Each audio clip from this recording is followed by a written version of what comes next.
164-207.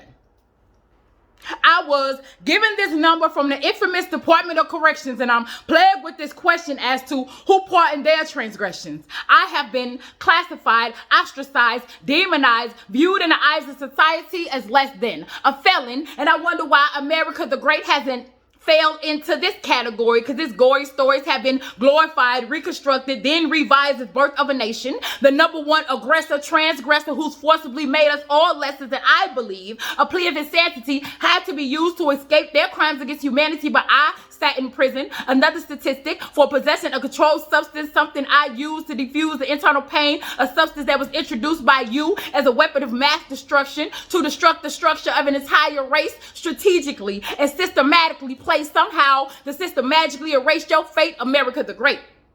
This wasn't no epidemic. This was an ethnic cleansing, and we all bear witness to this missed prison. Somehow they missed prison. Where your PO?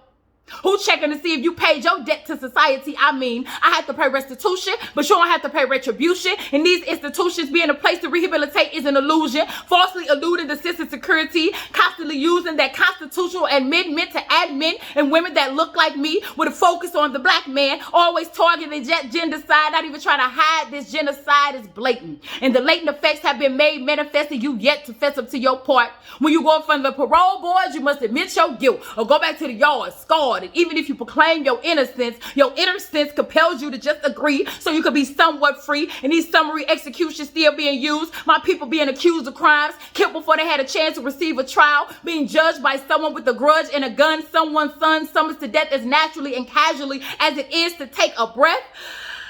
What's the next step in this equation? You tell me. What the bail be? No need to make bond. Because by the time the death hit the press, the trial for the oppressed is over before it ever begun. No wonder why the youngest be gunning things down at sight, then deemed this cruel. And if this is true, this be a habit that we picked up from you, America the Great.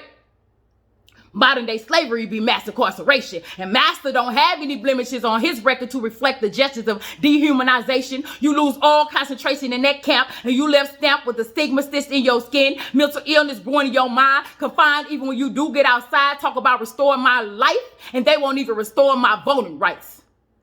How many options are left?